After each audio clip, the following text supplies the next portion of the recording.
शायद आपने कभी एक लफ्ज़ सुना हो, प्लुरलिज्म। अंग्रेज़ी का लफ्ज़ है। उर्दू में हम इसका तर्जुमा जो है वो तकसीरियत करते हैं। अगर ये दोनों लफ्ज़ भी आपको मुश्किल लग रहे हों तो हम एक और आसान लफ्ज़ पे चले जाते हैं जो है डाइवर्सिटी। डाइवर्सिटी या तनव्वुर, रंगारंगी, ये मुख्तलिफ अल्फाज हैं जो किसी एक माशरे की, मेरे नज़दीक कम अज़ कम, सेहत को ज़ाहिर करते हैं। एक माशरे में तनव्वुर होता है, एक माशरे में तरह तरह के लोग होते हैं। एक माशरे में जब तरह तरह के लोग होते हैं तो तकसीरियत ये कहती है या प्लुरलिज्म ये कहता है कि आपको उनको एक्सेप्ट करना पड़ेगा। पड़ेगा का लफ्ज़ थोड़ा सख्त है, यानी आप उनको खुशी से एक्सेप्ट करते हैं। जिस माशरे में ये नहीं होता वहाँ पे एक तो ये कि रंगारंगी या तनव्वुर जो है वो थोड़ा मांद पड़ जाता है, और दूसरा ये होता है कि थोड़े मसाइल का आपको सामना करना पड़ता है। मिसाल के तौर पर एक ग्रोह जो है वो तादाद में ज़्यादा है या उनके पास ताकत ज़्यादा है, तो वो ऐसे लोगों को एक्सेप्ट नहीं करते या ऐसे लोगों पे तशद्दुद करते हैं या ऐसे लोगों के ख़िलाफ़ बात करते हैं या ऐसे लोगों को पनपने नहीं देते या ऐसे लोगों को तबलीग का हक़ नहीं देते जिनके पास या तो पावर नहीं है या उनका नंबर कम है। ऐसे माशरे जो हैं वो ज़ाहिर है सेहतमंद माशरे नहीं होते। ऐसे माशरों से लोग फ़रार इख्तियार करते हैं, और फ़रार इख्तियार करके कहाँ जाते हैं? जहाँ पे डाइवर्सिटी को एक्सेप्ट करने का चलन। अब ऐसा क्यों होता है? इसकी बहुत सी वजूहात हैं। ये बहुत लंबी बहस है, एक वीडियो में सिमटने वाली बहस नहीं है, ना इस पर आज के दिन हम सारी बात कर सकते हैं। बट मैं थोड़ी बहुत बातें आपसे करना चाहता हूँ, और ख़ास तौर पे आपसे मैं पाकिस्तान और इंडिया के तनाजुर में बात करना चाहता हूँ, क्योंकि इन दो मैं दुनिया भर का, ज़ाहिर है, एक तो अव्वल मैंने ठेका नहीं लिया, दूसरा ये कि पाकिस्तान, इंडिया, बांग्लादेश, ये बुनियादी तौर पर बरसग़ीर जिसे हम कहते हैं, यहाँ पे हमारे यहाँ बहुत कल्चरल सिमिलैरिटीज़ मौजूद हैं। इन कल्चरल सिमिलैरिटीज़ को एड्रेस करना जो है वो, और समझना कि मुख्तलिफ़ माशरों के अंदर जो है वो एक माशरा दूसरे माशरे से आगे कैसे निकल जाता है, एक माशरा दूसरे माशरे से बेहतर क्यों हो रहा है, जिनके मुश्तरकात या जिनकी कॉमनैलिटीज़ जिनके अंदर मौजूद हैं, जिनकी सकाफ़त मुश्तरक रही है, जो तकरीबन एक तरह से बात करते हैं, जिनकी शक्लें एक जैसी हैं, रंग एक जैसा है, चलन एक जैसा है, लिबास एक जैसा है, अगरचे आगे उसके अंदर भी बहुत डाइवर्सिटी मौजूद है, बट इन जनरल हम बात कर रहे हैं।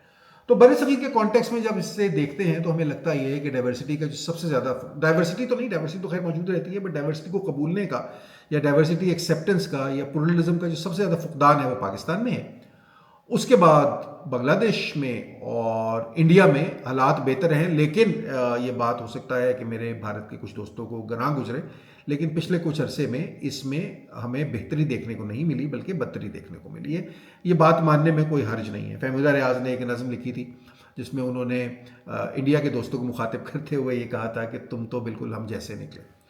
तो अब ये मसाइल क्यों हैं इन माशरों के अंदर, इसकी वजूहात क्या है? ये बहुत, इसकी एक गहरी पुरानी तारीख़ है। मैं उस तारीख़ के ऊपर उस दिन बात करूँगा जब मैं आपसे 1947 की, यानी फ़र्स्ट पार्टीशन की बात करूँगा। सेकंड पार्टीशन 1971 का है, जिसमें बांग्लादेश पाकिस्तान से अलग होता है।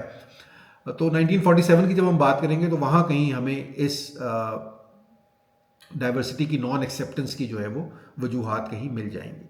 लेकिन ये एक तारीख़ी मुतालिया है, उसके ऊपर बात करने के बजाय अगर हम ये देखें कि आज के दिन हो क्या रहा है, मैं उसके ऊपर आपसे बात करना चाह रहा हूँ, और इसके हमारे माशरे पे क्या असरात मुरतब हो रहे हैं, इसका हमारी सोसाइटी जो है वो उसको कैसे देख रही है। डाइवर्सिटी का मतलब अब क्या है, पहले वो समझ लीजिए थोड़ा सा। ख़ास तौर पे आप लोग जो हैं वो मुख्तलिफ़ किस्म की फ़िक्र रखते हैं। They have a different way of looking at things, they have different belief systems, they have different faiths, they have different religions. Within one religion they could have different sects, they dress differently, they speak differently, they speak different languages, their ethnicities are different, their rituals are different, their cultures, their customs are different, their norms could be different. Having said that, this is something which is part of every society in the world. दुनिया में कहीं भी ये नहीं होता कि सब एक जैसे हों। एक्सेप्टेंस का मतलब ये है, या प्लुरलिज्म का मतलब ये है कि आप खुशदिली से ये फैसला करते हैं कि मुख्तलिफ अकायद के लोग, मुख्तलिफ बिलीफ्स के लोग, मुख्तलिफ फेथ्स के लोग, मुख्तलिफ एथनिसिटीज़ के लोग, मुख्तलिफ कल्चरल डायमेंशंस के लोग एक माशरे में एक साथ रह सकते हैं।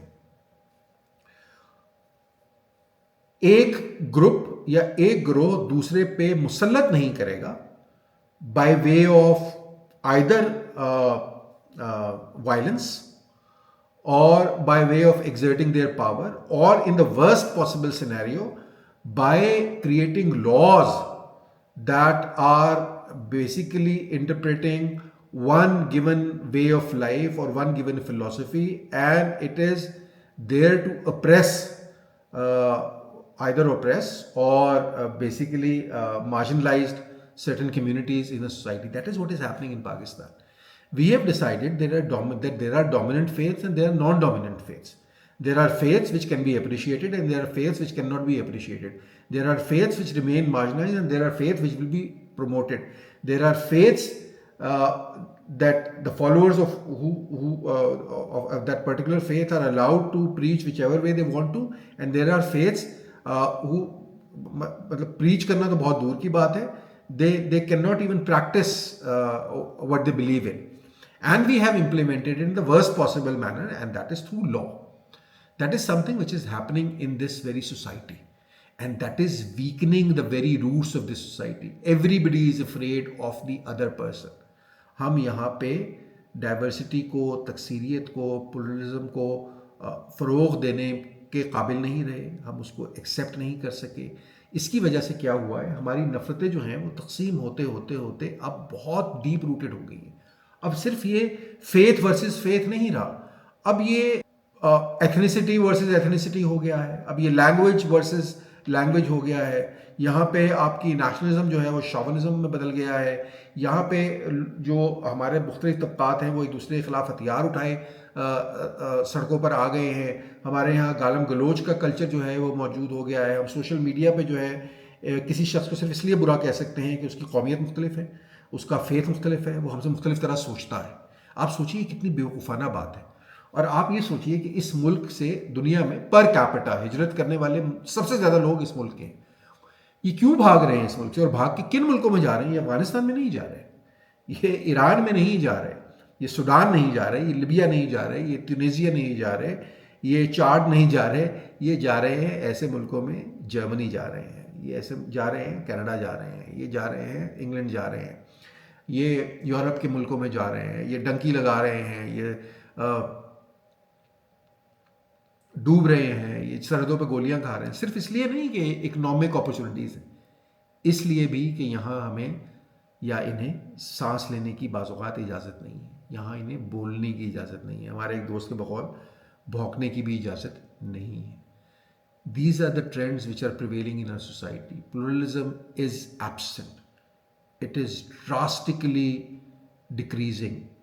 अगर कहीं को थोड़ा बहुत था भी, so it's a very shrinking pocket. It's a receding pocket. All of us have to look into it. And we can look at it with the empirical evidence. पिछले 50 सालों में क्या हालात बेहतर हुए हैं या हालात बदतर हुए हैं? क्या ब्रेन ड्रेन ज़्यादा हुआ है, क्या ब्रेन ड्रेन कम हुआ है? क्या इंटरफेथ हार्मनी बढ़ी है, क्या इंटरफेथ हार्मनी कम हुई है? क्या प्रोविंशियलिज्म बढ़ा है, क्या प्रोविंशियलिज्म कम हुआ है? क्या एथनिक हेट्रेड बढ़ी है, क्या एथनिक हेट्रेड कम हुई है? क्या कल्चरल डाइवर्सिटी इंप्रूव हुई है, कल्चरल डाइवर्सिटी कम हुई है? सवाल सादा से हैं, आप इन सबके सवालों के जवाब ढूंढ लीजिए. इंपेरिकल एविडेंस आपके सामने है भाई. मैं बार बार कहता हूँ, मेरी बात पर यकीन मत कीजिए, किसी और की बात पर भी यकीन मत कीजिए, थोड़ा देख लीजिए, इंपेरिकल एविडेंस को देख लीजिए, फैसला कर लीजिए. अगर आपको लगता है कि ये सारे इंडिकेटर्स पॉजिटिव हैं, सो फाबाहा जो चल रहा है उसको चलने दीजिए पाकिस्तान के अंदर. It will be for the better of everything. और अगर ये सारे इंडिकेटर बुरे हैं तो आपको, मुझे, हम सबको खड़ा होना पड़ेगा और बात करनी पड़ेगी कि जो कानून यहाँ बनाए जा रहे हैं, जो प्रैक्टिसेस यहाँ प्रिवेल हो रही हैं, जो राइट्स यहाँ पे जिनकी इन्फ्रिंजमेंट हो रही है, जो लोगों के बेसिक ह्यूमन राइट्स की वायलेशन यहाँ पे हो रही है, जो वायलेंस को यहाँ प्रमोट किया जा रहा है in the name of faith, in the name of belief, in the name of ethnicity, ये सब इसको कर्ब करने की ज़रूरत है. How are we going to do it? It is not an overnight job. It is not a one person's job. It is not the job of the state. It is not the job of the society. It is not the job of the person. It has to be a collective job of everybody. Everybody has to play their own part. आप अपने अपने छोटे हलकों में अगर इस hatred के against इसको प्रमोट करने के बजाय इसको मिटिगेट करेंगे तो ही चीज़ें बेहतर हो सकेंगी. It has to be a nationwide, geography-wide cultural revolution. We have to bring about that cultural revolution. अगर ये नहीं तो फिर हमारे हालात कोई बहुत अच्छे नहीं हैं। और इस खित्ते में out of these 3 countries Pakistan is worst in all of these indicators. It is another idea to look at other countries and highlighting what is wrong there. But the best part is कि आप अपने गिरेबान में झांकें, look inwards, see where your problem lies and improve those. Once you improve those, then you can have more pride, you can have more satisfaction, you can have more contentment, you can have economic progress as well, and you will feel better. Your country would perform better on the indicators which that really matter. You know what really matters? Human resource. That is what matter. You know what is human resource? The people of your country. Who are the people of your country? They are not defined by the color, by the creed, by the religion. They are defined by them being humans. So start treating everybody as a human being. Bring about the acceptance that is required in our country. ये acceptance जो है इसकी कमी जितनी ज़्यादा होगी आप उतने ज़्यादा ख़राब होते चले जाएंगे. So my appeal is to look at things objectively, look at the empirical evidence and then correct things, because that correction is now overdue. Thank you.